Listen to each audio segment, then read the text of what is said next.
sebelumnya Assalamualaikum warahmatullahi wabarakatuh. Perkenalkan, saya Aditya Mahidur Ramadan dengan NIM 2409106101. Baik, kita akan menjelaskan apa itu algoritma Dijkstra.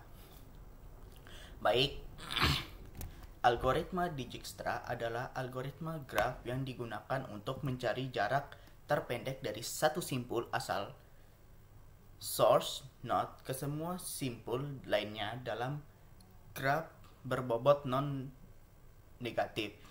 Algoritma ini ditemukan oleh Edgar W. Dijkstra pada tahun 1956 dan diterbitkan pada tahun 1959. Jadi, algoritma Dijkstra adalah metode yang digunakan untuk mencari jalur terpendek dari satu simpul ke simpul lainnya dalam graf berbobot.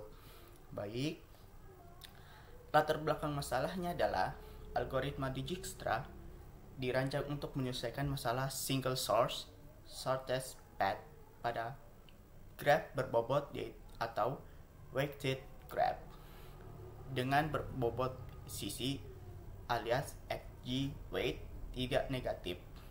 Artinya, diberikan sebuah graf terarah atau tak terarah.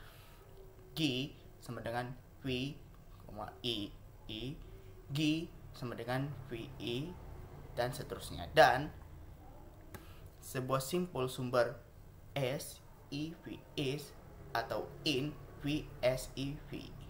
Kita ingin mencari jarak terkecil atau shortest path dari SSS ke setiap simpul VI, VV, in atau in V besar VI, V.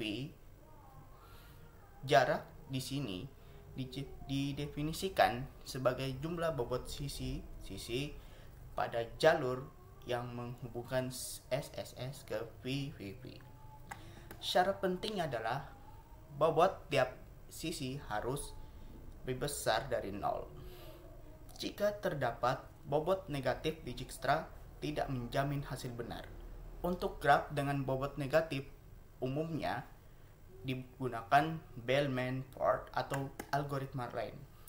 Jadi, algoritma ini sangat populer karena efisien dan relatif mudah diimplementasikan dengan struktur data yang sesuai.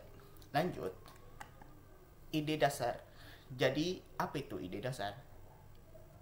Jadi, inti ide Dijkstra adalah pendekatan greedy. Kita memelihara satu set simpul yang jaraknya dari sumber telah dipastikan dengan paling kecil.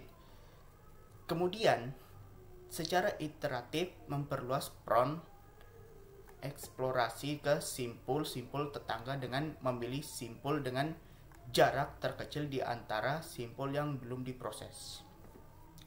Lanjut, representasi graf. Untuk efisien, representasi graf yang umum itu ada dua. Yang pertama adalah adjacency leads. Untuk setiap simpul UUU menyimpan leads pasangan VW, VW, VW yang artinya ada sisi dari UUU ke VVV dengan bobot triple W. Representasi ini cocok untuk graf jarang atau pairs dan umumnya membuat kompleksitas lebih baik. Terus yang kedua adalah adjacency matrix. Matrix V dikali V, V atau V dikali V, di mana entry UV adalah bobot jika ada sisi atau tidak terhubung. Representasi ini memakan memori O buka kurung V2 tutup kurung sampai seterusnya, dan pada umumnya jarang dipakai untuk Dijkstra kecuali graf sangat padat. Oke, kita hasil dari codingan yaitu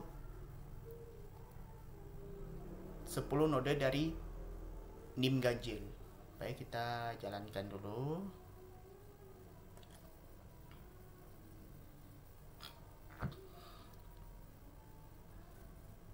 Nah, jadi hasilnya jarak terpendek dari node A ke node lain, yaitu A ke A sama dengan 0, A ke B sama dengan 3, A ke C sama dengan 1, A ke D sama dengan 8, A ke E sama dengan 10, A ke F sama dengan 14, A ke G sama dengan 13, A ke H sama dengan 15, A ke I sama dengan 19, A ke J sama dengan 17. Baik, kita akan balik ke kesimpulan. Baik, kesimpulannya adalah masalah yang dicapai di Dijkstra adalah mencari jalur terpendek dari satu sumber di graf berbobot non-negatif. Ide utamanya adalah pendekatan greedy, selalu proses simpul yang dengan jarak terendah yang belum atau final. Lalu, relaksasi tetangga untuk memperbarui jarak untuk efisiensi. Representasi graf yang lazim adalah adjacency leads karena memudahkan iterasi sisi dari dan hemat memori pada graf sparse. Dengan bobot non-negatif, Dijkstra menjamin jarak yang ditetapkan untuk setiap simpul tidak akan tertinggal jalur yang lebih pendek di masa mendatang. Baik, sekian dari presentasi kami.